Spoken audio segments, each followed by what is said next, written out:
Hello दोस्तों, मेरा नाम है Keshav Narang and welcome to my channel invest with Keshav. आज के इस वीडियो में समझने वाले हैं कि क्या जो आपके सिप इन्वेस्टमेंट्स हैं वो क्यों बंद हो रही हैं। क्योंकि हमारे सामने अभी एक डेटा भी आया है, आपसे शेयर भी करूंगा।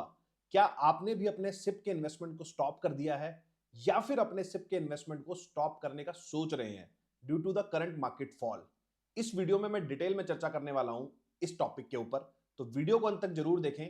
चैनल को जो सब्सक्राइब कर लें ताकि आपको इस तरीके के अपडेट्स टाइमली मिलते रहें। तो चलिए दोस्तों, सबसे पहले वीडियो को स्टार्ट करते हैं।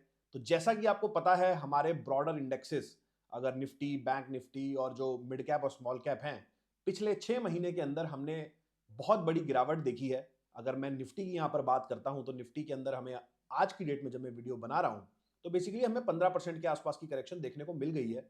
उसी के विपरीत अगर आप मिड कैप और स्मॉल कैप के अंदर देखते हो तो वहां पर 24-25% की करेक्शन हमें देखने को मिली है।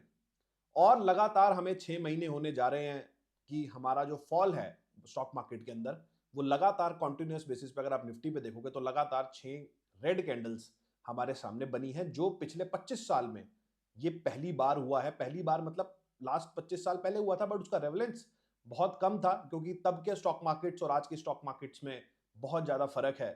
तब ऑनलाइन ट्रेडिंग नहीं होती थी, इतना पार्टिसिपेशन नहीं होता था। लेकिन आज जिस हिसाब का पार्टिसिपेशन है, जिस हिसाब के डीमेट्स खुले हुए हैं और जिस हिसाब से लोग ऑनलाइन ही अपना सारा इन्वेस्टमेंट कर पाते हैं, तब के सिनेरियो और अब के सिनेरियो में बहुत फर्क है और जो फॉल है काफी सीवियर होता जा रहा है। अब सबसे पहले अगर आप देखोगे तो जैसा मैंने आपको बताया कि निफ्टी के ऊपर हमें 14-15% की करेक्शंस देखने को मिली है। बट ये पहली बार नहीं है कि ऐसा हो रहा है, ये हमने पहले भी देखा है। इससे पहले अगर मैं कुछ फॉल्स की बात करूं आपको हिस्ट्री में, तो हमारे सामने कोविड का फॉल आया था जिसके अंदर हमने कुछ 40% का करेक्शन देख लिया था। उससे पहले हमने 2014 के अंदर जो 9,000 से निफ्टी एक बार को वहां से 20% का करेक्शन हमें तब देखने को मिला था। उससे पहले हमें जो करेक्शन देखने को मिला था 2008 के अंदर, जहां हमें 40%, 40 भी नहीं, इवन 60% का करेक्शन हमें 2008 के जो अपना मेल्टडाउन हुआ था, ग्लोबल फाइनेंशियल क्राइसिस हुआ था, तब हमें 60% का करेक्शन देखने को मिला था। सन 2000 में जब डॉट कॉम आया था तब भी काफी ज्यादा फॉल हमें निफ्टी 50 में हमें देखने को मिला था। लेकिन इन सारे इंसिडेंट से हमें यही समझ में आता है कि अगर आपका होराइजन लंबा है, एटलीस्ट कम से कम 5+ साल, 7+ साल का आपका होराइजन है, मैं आपसे डेटा भी शेयर करूंगा, तो कहीं ना कहीं आपको इंडेक्स के अंदर, मैं सिर्फ इंडेक्स की बात कर रहा हूं, मैं किसी स्टॉक्स की बात नहीं कर रहा हूं, इंडेक्स लेवल पे बड़ी करेक्शंस जब आती हैं, मतलब 15% प्लस की, जो भी करंट दायरे के अंदर हम हैं, 15% की करेक्शन हमें हो चुकी है, तो कहीं ना कहीं वो एक अच्छा मौका होती है, ना कि डरने का टाइम होता है।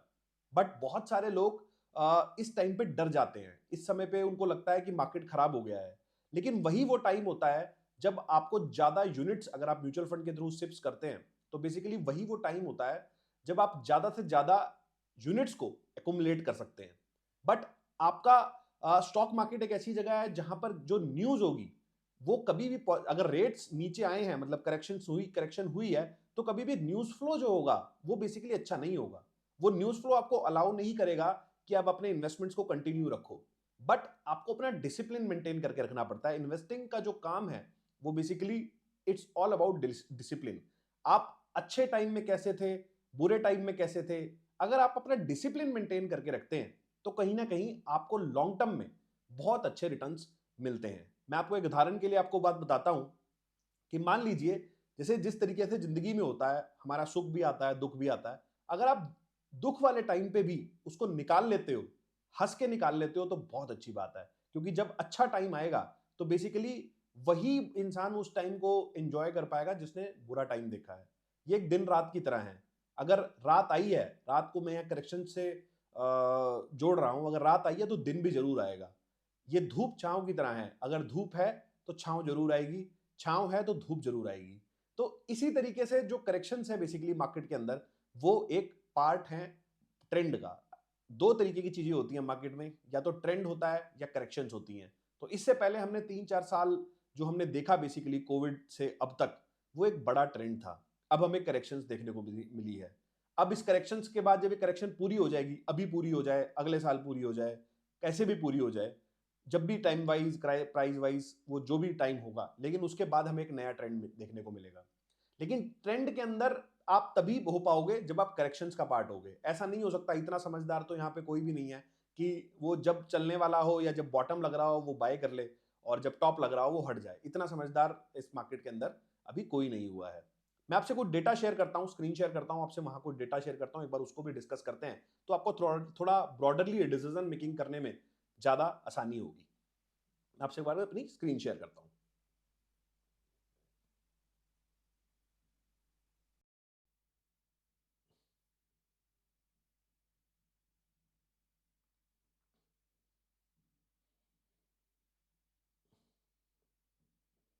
आई होप आपको ये मेरी स्क्रीन विजिबल होगी। और मैं इसके अंदर आपको दो तीन चीजें दिखाने वाला हूं। वो है अपना, सबसे पहले यहाँ पे हम सिप्स का जो बात कर रहे हैं, ये सिप्स रजिस्ट्रेशन का जो लेटेस्ट डेटा आया है, अगर आप देखोगे ये अप्रैल 2024 से ये डेटा है फरवरी 2025 तक।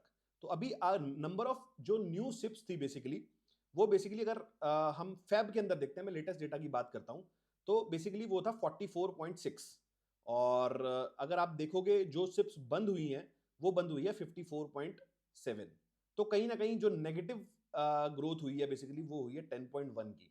और जो बेसिकली आप देखोगे कि जो हमें न्यू सिप्स के अंदर जो डिग्रेडेशन देखने को मिला है वो है -1%। इससे पहले जितने भी मंथ्स थे, तो मंथ ऑन मंथ अगर आप देखते हो तो कहीं ना कहीं हमारा ओवरऑल बेसिस पे सिप्स का कंट्रीब्यूशन बढ़ रहा था। अभी स्टिप का जो कंट्रीब्यूशन है वो नीचे जा रहा है।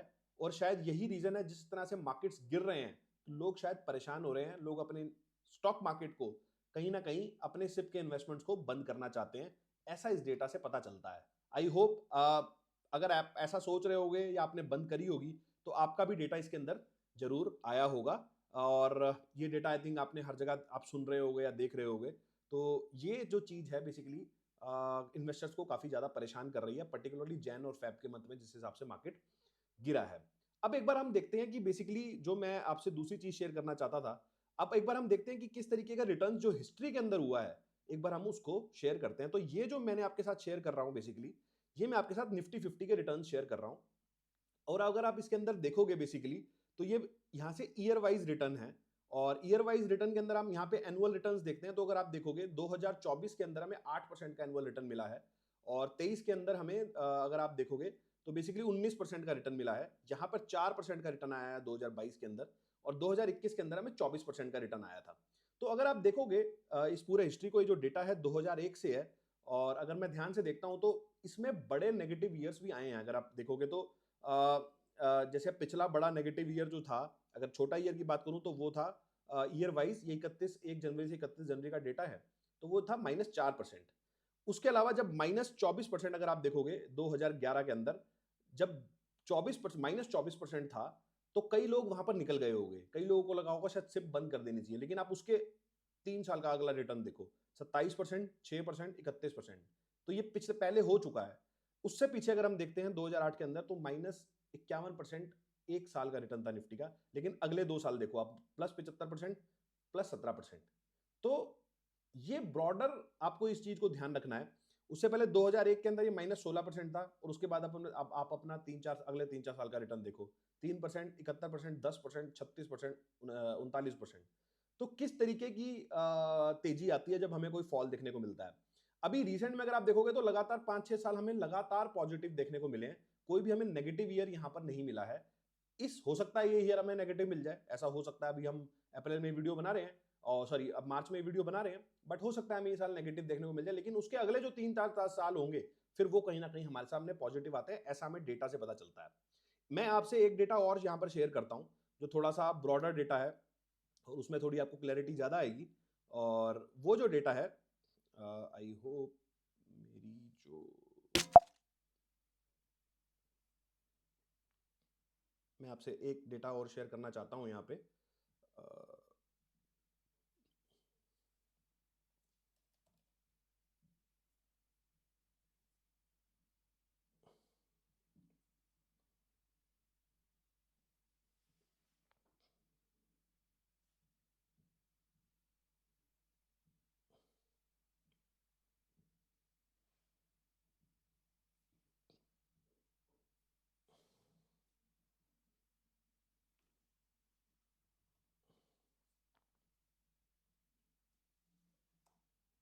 आई होप अब आपको ये थोड़ा क्लियरिटी से दिख रहा होगा। माफ़ी चाहूँगा आपसे, थोड़ा सा इसमें मेरे को टाइम लग गया। बट अगर आप देखोगे तो ये जो हमारे पिछले करेक्शंस हैं बेसिकली हम उसकी बात कर रहे हैं, और ये जो हमारे करेक्शंस आए हैं हम उसको इसके अंदर देखते हैं। तो सन 2000 के सन 19 अक्टूबर 99 से हमारे सामने नवंबर के सामने एक फॉल देखने को मिला था। यहाँ पे 16% का हमारा फॉल था। और अगर अगले 1, 2, 3 और 5 साल को देखते हो आपको, तो यहाँ पर आपको 5 साल में कभी भी निफ्टी ने नेक्स्ट, अगर ये ईयर आपका कोई ईयर नेगेटिव होता है, बेसिकली मैं यहाँ पर ये कहना चाहता हूँ, कोई भी ईयर जब नेगेटिव होता है तो उसके अगले जो 5 साल होते हैं उसके अंदर आपको बहुत अच्छा रिटर्न देखने को मिलता है। जैसे यहाँ पर हुआ 2000 में -51% हो गया था, लेकिन अगले 5 साल में आपको 33% के रिटर्न्स मिले थे। ये सीएजीआर की बात हो रही है, एब्सोल्यूट रिटर्न नहीं है। 33% is the CAGR each every year, तो मतलब 150% का एब्सोल्यूट रिटर्न होगा अप्रॉक्स। यहाँ पर हम 40-30% गिर गए थे, और अगले 5 साल का रिटर्न 21% था। यहाँ पर आप देखोगे 2007 के अंदर हम 15% गिरे, और उसके बाद हमें अगले 5 साल हमें 8% का रिटर्न मिला। और यहाँ पे हम 2008 के अंदर गिरे हम 60%, और अगले 5 साल हमें 20% के आसपास के सीएजीआर मिले। और यहाँ पे अगर आप देखोगे 2015 के अंदर हम 23% गिरे, तो यहाँ पे अगले 5 साल हमें 16% का रिटर्न मिला। और ये था अपना कोविड वाला। कोविड वाले अभी जैसे 5 साल ये तो पूरे होने ही वाले हैं, तो आई थिंक उसमें भी 20% के आसपास के रिटर्न आएंगे। और अभी जो ये करंट फॉल चल रहा है, तो आप देखोगे कि कोई भी 5 साल, इस डेटा से हमें पता चलता है कि कोई भी ऐसे 5 साल नहीं है जहां पर आपका जो रिटर्न है बेसिकली वो कहीं ना कहीं नेगेटिव आया हो। ऐसा कभी भी नहीं हुआ है। तो ये जो चीज है बेसिकली, अगर आप इसको ध्यान से समझने की कोशिश करोगे तो आपको पता चलेगा कि बेसिकली जो अगर कोई भी फॉल आता है तो उसके बाद के जो आपके रिटर्न्स होते हैं वो कहीं ना कहीं आपको एक पॉजिटिव रिटर्न्स देते हैं। मतलब अगर आपने कोई भी बड़ा फॉल देखा है तो उसके बाद जो अगले 5 साल होते हैं, तो ऐसा कोई भी 5 साल नहीं है पिछले, अगर आप देखोगे हिस्ट्री के अंदर, जब हमें नेगेटिव रिटर्न्स मिले हो। हमेशा हमें पॉजिटिव रिटर्न मिले हैं सीएजीआर बेसिस पे। तो आपको पेशेंस और डिसिप्लिन के साथ अगर आप काम करोगे इस मार्केट के अंदर, और मैं आपको यही सलाह या यही बता सकता हूं कि बेसिकली निफ्टी 50 का तो डेटा काफी अच्छा है, और अगर आप मिड कैप स्मॉल कैप के अंदर हो, और या तो आपने सिर्फ वहां बंद कर ली है या करने वाले हो, तो बहुत अगर आपको दिक्कत आ रही है, आप नहीं कर पा रहे, तो आप अपना सिर्फ बंद कर दो। हो सकता है आप अपना सिर्फ बंद कर दो मिड कैप और स्मॉल कैप अंदर, लेकिन उसको विड्रॉ मत करें। तो आप ये काम कर लो, आप उसको जितना अमाउंट आपने वहां पे डाल दिया है उसको ऐसे कैसे छोड़ दो, और अपना बाकी सब जगह अपना शिफ्ट करते रहो, निफ्टी 50 के अंदर शिफ्ट करते रहो, लेकिन आप उसको कहीं ना कहीं विड्रॉ करने की कोशिश मत करो। उसको टाइम दो। टाइम दोगे तो वो टाइम के साथ बढ़ जाएगी। जब आपका कंफर्ट लेवल आ जाए, आपको लगे कि आप मार्केट थोड़ा रिवाइव हो गया, आप अपना सिर्फ दोबारा चालू कर लेना, उसमें तो कोई दिक्कत होती नहीं है। आपका कंफर्ट आ जाएगा, आपका पेशेंस आप पेशेंस कहीं ना कहीं आपके अंदर आएगा उसको मतलब बेसिकली काम करने का। कई बार लोग परेशान हो जाते हैं कि मैं सिप करे जा रहा हूँ, मार्केट गिरे जा रहा है, सिप करे जा रहा हूँ, मार्केट गिरे जा रहा है। अगर आपको लगता है कि ऐसा हो रहा है और आप अपना पेशेंस लूज कर रहे हो, तो अपना सिप आप होल्ड पे डाल दो, और वो पैसा जो ऑलरेडी वहां पर है उसको आपको निकालना नहीं है। ये चीज को आप ध्यान रखें, ये स्ट्रेटजी भी आप अपना सकते हैं। कैसा लगा डेटा आपको जो मैंने आपको शेयर किया, और वीडियो कैसा लगा? अगर अच्छा लगा है तो लाइक करें, शेयर करें, ज्यादा से ज्यादा लोगों तक इसको पहुंचाएं, ताकि उन लोगों को भी डिसीजन लेने में थोड़ा सा ईजी हो। चलिए दोस्तों, अगर आपको वीडियो अच्छा लगा है तो चैनल को जरूर सब्सक्राइब कर लें, ताकि आपको इस तरीके के अपडेट्स मिलते रहें। मिलता हूं आपसे अगले वीडियो में इसी तरह के कुछ नए और इंटरेस्टिंग टॉपिक के साथ। चलिए दोस्तों, नमस्कार, जय हिंद।